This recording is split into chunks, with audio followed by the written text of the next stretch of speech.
Hello, this is Inside the Press Box with Sunil Sunder Raj for the Everyday Fan Sports. Today, I'm happy to be speaking with Jason Agresti, a catcher within the Jersey Jackals in his fourth season overall, and recently selected to the Frontier League All-Star team. Jason, congratulations, said on the All-Star selection, and great to be said speaking with you once again. Sunil, thank you. Thank you for having me. It's always a pleasure to sit down and chat. Hey, before we came on there, we're just talking about again, the way the New Jersey Jackals in terms of offensive numbers have just been potent this year, and looking at your stats, hitting 304 with 4 home runs, 24 RBIs in 50 games, 34 runs scored, 55 hits, 12 RBIs, and 815 on base plus slugging percentage. Again here, you've seen every year, I said, your numbers go up rapidly, and to see again your hard work pay off this year, named to, I said, the Frontier League All-Star team, and getting to play that in the game next Wednesday at Wild Things Park in Washington, Pennsylvania. I mean, this has got to be one of those accolades and accomplishments that stacks right up there for you, Jason. Yeah, absolutely. I was honored to be selected. It was, one of the goals that I had coming into the season that I wanted to play in that game. So to hit that goal was very rewarding, and I'm looking forward to the opportunity. There are going to be a ton of great players that take that field, so it's going to be an honor. Yeah, that's wonderful. Just talk about, I said, this year, I said, looking at those stats and just what you've been able to do, I said, at the plate. Talk about that, Jason, in terms of your offensive game. I mean, my goal is always to try and be as consistent as possible. You're going to go through your peaks and valleys through a season, but if you keep showing up every day, putting in the work, putting in the time, the baseball gods are going to reward you, for lack of a better phrase. Yeah. So that's really been it. Showing up with the same attitude, staying positive, trying to get through those valleys and enjoying those peaks. And that's really all you can do as a hitter. There's not much we control in the box, but if you control the controllables, then you're going to put yourself in a place of success. Yeah, no, that you hit it right on the nail. Hey, don't want to forget joining you, our teammates, first baseman Dalton Combs, leading the league in hitting near 400, 49 RBIs, the 23-game hitting streak. Josh Waywell, 338, 48 RBIs, leading the league in home runs with 19, and Justin Wiley hitting near 341 RBIs as well. Talk about how special that is, Jason, to have, I said, your 3 other teammates, joining you. I said, on the All-Star team, and, again, playing, in next week's game. I mean, it's awesome. What those guys have been able to do throughout the season so far has been a joy to watch. Josh, every time he gets up, he seems like he's just smoking a ball somewhere. Dalton was the hottest hitter on the planet still is, for the past 5-6 weeks. And then Wiley has the ability to put a ball out whenever he wants. It's a joy to watch. I can't wait to take the field to the All-Star game with those 3 guys. It's gonna be a ton of fun. Having them back from last year, just builds on our camaraderie, and they're great teammates. Yeah, that's fantastic. And let's not forget Alfredo Marte. I mean, Alfredo, I said, is again having another breakout season, 12 home runs. It said 47 RBIs. So I mean, it said again, this team, this lineup. I mean, it said when you guys go out there on a daily basis, I mean, you guys really can put, said, in terms of the numbers up, runs scored, said home runs. Just talk about that. I mean, how good of a feeling is that to have that type of lineup, 1 through 9, Jason? I mean, it really is incredible. We know as a lineup that we're never out of a baseball game. Whatever the score is, we have the ability to match that or take the lead. It's as simple as that. We have essentially our entire lineup back from last year, so it's not like it's our first time taking the field together. We know each other's strengths, so we try to work to those and exploit them. Yeah. It's as simple as that. And when you have Marte at the center of the lineup, his veteran presence It's incredible, Yeah. it really is. Yeah, no, that's true. You can have someone who can be a real difference maker. Talk about second year in the Frontier League. Last year, 2021, hit 316, 8 home runs, 39 RBIs. I think an 862 on base plus slugging percentage, 47 runs scored, 85 hits, and 15 doubles. I'm warning from 2021, your first year in the Frontier League, and then going into the off season, what you were able to do in terms of, preparing here for the 2022 season. And again, the numbers, I said reflect, I said what you were able to do. I'm just wondering what you were able to put, all that work, in the off season, said getting ready for this year. It stayed pretty consistent. I tried to, see a lot of machine, trying to, vary my timing, improve adjustability,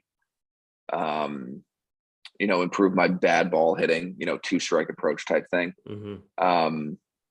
But like I said, I wanted to stay consistent. I think I found something that worked last year. So I wanted to build on that, try and improve on that, not necessarily change anything, but just get better, get a little better each day. I think at this level, what's the difference maker in a lot of players is the mental side of the game, Mm-hmm. So trying to build a stronger mentality, trying to stay more positive in some instances, I think that can go a long way. So in the off season, as much as you want to improve the physical side of the game, you want to also build on the mental side of the game. Yeah. So I think that's one thing that that sticks out to me when I think about my past off season, Mm-hmm. was just trying to improve a little bit more on the mental side of things. Yeah, though that's an excellent point you made, because I was going to say there are a couple of factors, and I ask athletes about this: strength and conditioning, nutrition, mental health, rest and recovery, because they all factor in. As it's a grind. I mean, even going back to the Can-Am League, now here in the Frontier League, you're playing close to 100 games, said in the span of 4 or 5 months, not even. I just, had to ask you about that, getting yourself, your body, prepared for that type of rigorous schedule, Jason. Yeah, I mean, a lot goes into your nutrition, the physical side of things. Like I said, I mean, in the off season, I'm pretty much in the weight room, going through, specific strength programs for, 6 days a week, 5-6 days a week at minimum. So when you couple that up with, a good eating plan, a good eating regimen, then the improvements are gonna come faster, So like if I'm not going through and I'm not eating the right things, whatever I'm, doing to my body in the weight room isn't necessarily going to show maybe at all, but definitely not as quick as it would if, I'm putting the right fuel in my body. I like to think of, we only got one body, right? So why not take care of it? Why not fuel it like a high-end race car type thing, Yeah. So yeah, those are two huge things that play in, especially like you said, in a long, rigorous season like the one we're in, where we play 96 games, and you said 4 or 5 months. I think it's 3.5 months. Yeah. Yeah. So we go through long stretches. So to be able to recovery is also a huge thing as well. Going through, whatever your specific thing is, whatever you feel comfortable with. My personal one, I like stretching out, doing a little yoga. I think that helps me on a day-to-day basis, especially, when my legs get tighter, they feel a little fatigued, after catching, 4 or 5 days in a row. So those are all good things that play into the off season, and then you try and carry them into the season, because, obviously your schedule changes. Stuff's going to pop up. You're going to have travel days. Mm-hmm. So, getting whatever you can get in, sticking to, some sort of a healthy eating plan. It's not always easy, but, getting in the weight room a couple times a week to make sure you're maintaining some strength and not, completely losing it. That's going to help out for the full season. Yeah, no doubt about it. And, I was saying that you have, one time you may have a night game. The next thing you have an early morning game at 11 o'clock. And it's just, that's not easy to have that quick turnaround. Sometimes, you only have several hours to get some rest. And then, be able to like, stretch out. We talk about having, that durability, that flexibility in terms of, that I'm sure, as you said, yoga is, again, excellent method, in terms of, keeping your body loose, Jason. Yeah, no, absolutely. With those quick turnarounds, it's not easy to recover and then Yeah. prepare at the same time. But Yeah. you got to find a way and make it happen. You can't make any excuses. Everybody's in the same boat, so no one's feeling bad for each other.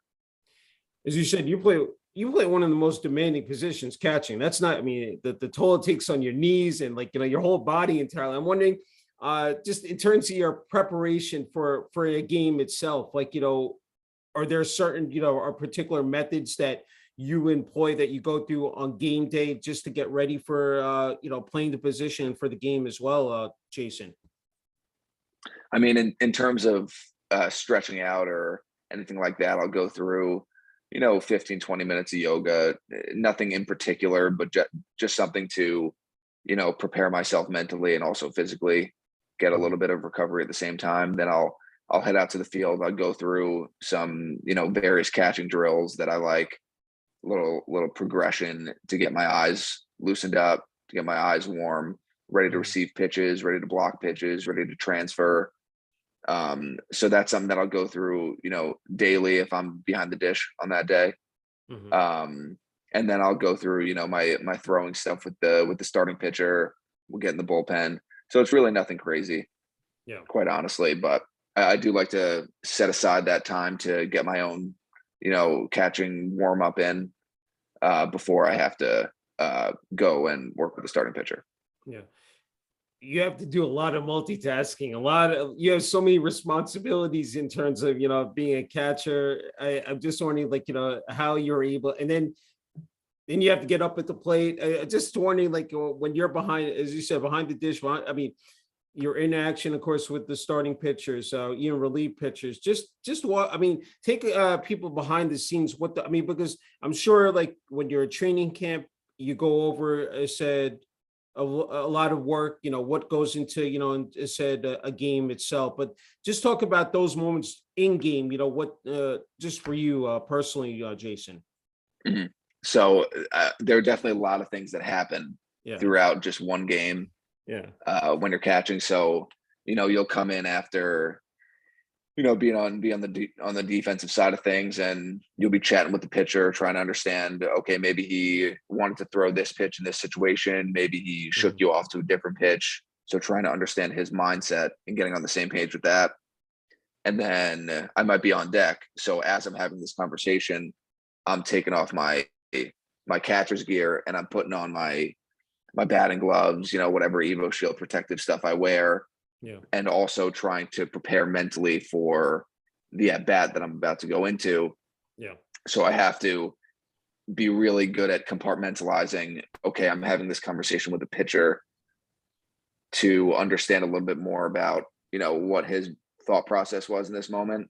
Maybe Mhm. we talk for, a minute or so.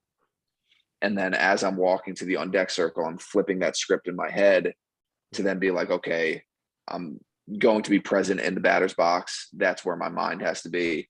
I can't be worrying about, what happened on the defensive side of things, last Mhm. inning, maybe I let a block get past me or something. I have to be able to, put that in the rear view mirror and be like, I can't change anything about it. Yeah. The only thing I can affect is the at bat that I'm about to be going into, so say there's a leadoff double or whatnot. Now we got a guy in scoring position. Now I have to do my job. My job now changes a little bit because now I have to either get him over to third or score him, you Mhm. know? So being able to, like I said before, compartmentalize certain situations, compartmentalize defense and offense while also staying in the moment, staying present in the moment is going to be huge because, Yeah. say I go up to that at bat and I have a terrible at bat, I strike out on 3 pitches. Now I'm obviously gonna be pissed off at myself for letting that happen. I let my team down by not getting that guy over from second to third or scoring him.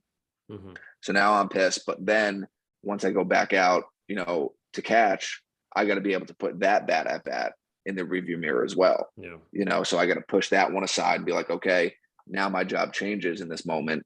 My job is now to, be a good defensive catcher, be there for my pitcher, make sure I'm, framing strikes or keeping strikes and, framing those borderline pitches, try and get them to be strikes, blocking pitches in the dirt, controlling the running game.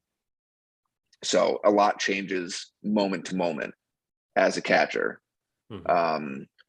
So, my best advice for, a young catcher coming up is learn the skill and practice the skill of putting stuff that just happens in the past. It's not easy. It's not an easy thing to do. Yeah. But if there is, it's like I said, it's a skill. By practicing it, you're going to get better at it, but you can't carry too much weight and stuff that happens, learn from it, and then throw it aside because another opportunity is about to present itself. Yeah, no, sound advice, for those young catchers. I'm wondering, you talked about the yoga component. I'm wondering, like post game, recovery. I wonder it's a lot of ice, Jason, and just like you're doing, like I said after the game ends. I said, how that works out for you. Because it said, again with the physical, said, almost pounding you take, said during the course of 9 innings. Yeah, I mean, post game, I ice every now and then. I'll ice my knees down, but I found a pretty good anti-inflammatory cream. Okay. Like a topical that, I'll rub on my knees, my ankles, quads, hips. Yeah. So I'll pretty much shower my lower body in that stuff, which has been seeming to help. It takes away a little bit of that edge that you get, that little ache after games. So I'll do yoga pregame. Every now and then I'll do yoga the next morning as well, as a little type of recovery type thing. But I like getting in the gym. I like getting a little workout in the next day, moving the body around, getting a little sweat, something like that. It's great. Hey, I wanted to ask you about playing at Yogi Berra Stadium, putting that Jackals, jersey on, that number 29. What has that represented to you personally here, 4 years, playing there? It represents a lot of growth, I think, a lot of personal growth, getting older, getting smarter, getting wiser, all that good stuff. But, I'm very fortunate that I play close enough to home where I have family and friends that come and watch fairly often. I think that's very special for my family to be able to, consistently be able to watch me compete. It's funny too, because my younger brother is 17. He's, going through the summer circuit and getting ready for college and all that stuff. So to be able to still watch both of us compete at two completely different levels, I think is very special for my parents. I know they enjoy it. I know they're just as invested in both of us. So it's cool. So that's probably what that means.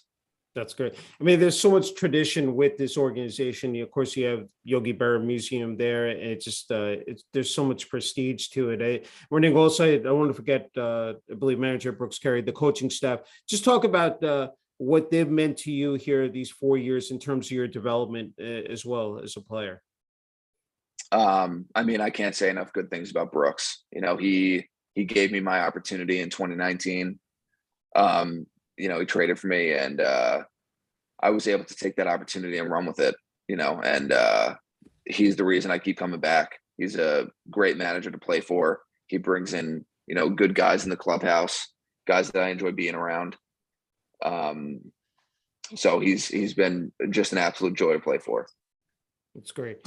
And just have a couple more, Jason. I can't thank you for the time. I'm just wondering, when we talked last year, just about your journey, said to reach this point, you're playing. I mean, this is going back a number of years, but playing for Denver in the New England Collegiate Baseball League, attended Binghamton University. I'm just wondering from those days, and just seeing that at every stop, I'm sure that you were able to take away something, learn new things. Just talk about that. I mean, again, and even here, playing in the Can-Am League and now onto the Frontier League. Just talk about that. No, it's been the amount of growth, all the experiences that I've gone through have been, what kind of mold me into the person and the player that I am today. You know, I think going to Binghamton University and playing there for 4 years was probably one of the best decisions I've ever made. I made connections with, players and friends that I'll have for the rest of my life.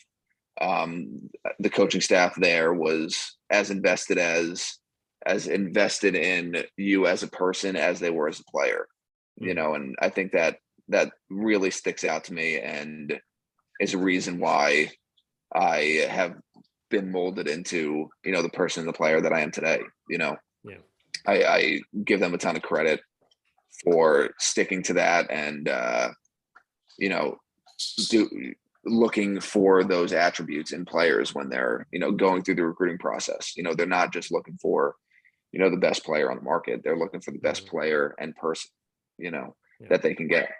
So I think that's ingrained in me almost.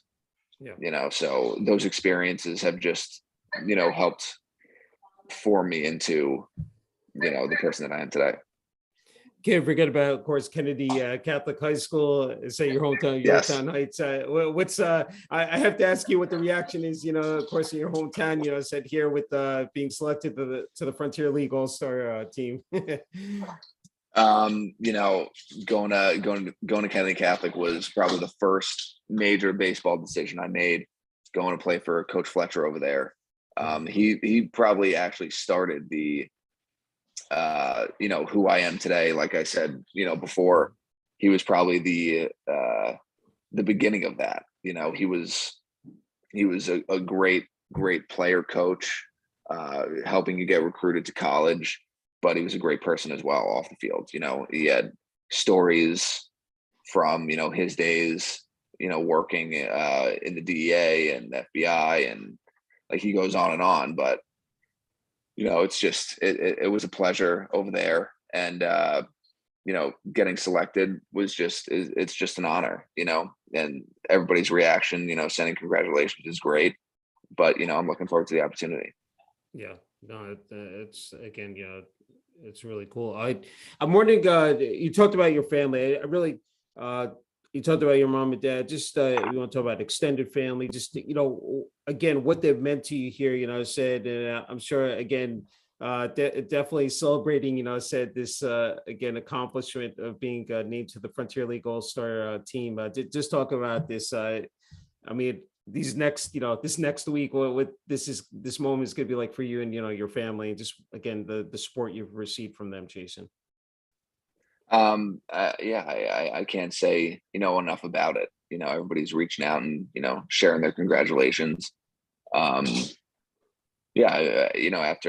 every game or two, I get a text from my grandpa, going through the game and all that good stuff. Yeah. So everybody's invested. It's great. It's amazing to have that level of support in your family. Everybody's pulling for you.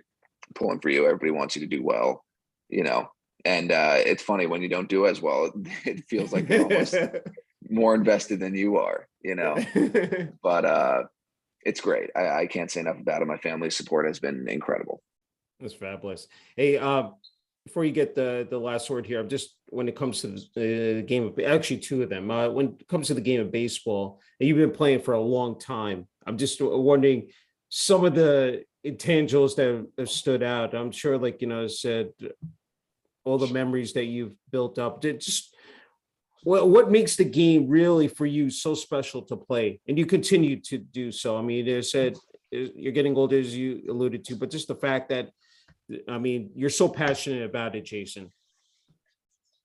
I think going back to what I was saying before, to be able to, flip the page and move on, to have a short memory, I think that's one of the most challenging things about baseball. And I also think it's one of the most enjoyable things about baseball, because if you can harness that talent, then baseball becomes more enjoyable. It sounds funny, but yeah, if you're able to, put that 0 for 4 in the past, the day before, yeah, and focus on the current day and the current opportunity, playing the next day, then you carry less weight with that 0 for 4. You don't worry about it, you don't dwell on it. Maybe you reflect on it a little bit, think about, opportunities that maybe you missed, or whatever the situation may be. But it's so challenging to be able to do that. But if you can, baseball becomes more fun to play. Yeah. So Yeah. that's one thing that sticks out. I mean, I could probably go on and on about other beauties of baseball, but that I think is one that sometimes gets overlooked, and I think discourages a lot of younger baseball players from playing. But to enjoy, maybe not enjoy the hardships, but to not let it crumble you, I think is powerful. Yeah, no, it's important life lessons. I'm just wondering, just in terms of, oh, I almost lost my train of thought here. I was going to ask you, sorry, and now it went by the wayside. But yeah, you talked about kids. What your advice would be for those younger kids, those younger athletes out there. So there's so many challenges out there today, so much competition. You got the social media, aspect. I mean, just what would you tell those kids, as they're trying to work their way up the ladder? And maybe said baseball is their thing, and try to find success. What would you say to them if they're watching, going to watch this interview, Jason? I would say to use social media, because there are so many people out there that offer great advice, and to use that. It's so easy to reach out to somebody. It's so easy to get connected with somebody in today's current environment, via, Facebook, Instagram, Twitter, TikTok now. It's so easy to find good mentors, so back in the day where, kids never had, proper coaching, that's kind of unheard of now, because it's so easy to find coaching, and maybe some people, on social media might not have the time or whatever, but there are others, so if you have a question, if you have, if you want something to be reflected on, to reach out to somebody, because I know that there are people out there that want to help. I have my own catching page, Backstop University. I run through with Velo University on Instagram. And, I constantly want to help the next generation of catchers, being able to work with them, even if it's a text back and forth, 2 texts back and forth. If I can help that kid get over something or learn something, that's what it's about for me, So to use social media would be my advice. Reach out to those mentors, to those coaches. If you have an issue, try and get it resolved. There are a lot of resources out there right now. Yeah, that's actually, I was going to bring up before, was utilizing, I said social media, tapping into, I mean, everybody's posting their highlight videos, their game footage. I think it's important, I said, what you're doing is just, again, just incredible. It's great to see you, really paying it forward. I was actually now entered my mind is that when you're growing up, or even these days, like any particular, especially when it comes to Major League Baseball, catchers, that you paid attention to, said quite a bit. Okay, that's a good one. That'll definitely go viral. Any catchers that I'm not maybe saying emulated, but just sort of took away their tendencies, what you watch them during a particular game, said, maybe that's something I could said apply to said to my game. Just wondering about that, Jason. I mean, growing up, definitely, Salvador Perez, Yadier Molina. Going way back, I mean, I'm a Yankee fan. Jorge Posada was there. Current days, JT Realmuto. I love watching Jose Trevino catch for the Yanks right now. One thing I found that helps is, I think a lot of athletes are visual learners. So if you go and watch like a highlight film of, whatever your favorite catcher is, I think athletes in general put an image in their mind of what that actually feels like what them, performing that action feels like. And then they do what they can do to then emulate that. I remember I would do that in college with, like I said before, Salvador Perez or Yadier Molina, throwing down second. I would go watch one of their highlight films and be like, okay, I want to try and emulate exactly what they're doing and why they're successful at it. And it would help. So that's another piece of advice that I would give to young catchers. Go watch baseball. Go watch how these big leaguers operate. Yeah. There's a lot to be said for how good they are and why they're doing something. Hey, one more that popped into my head.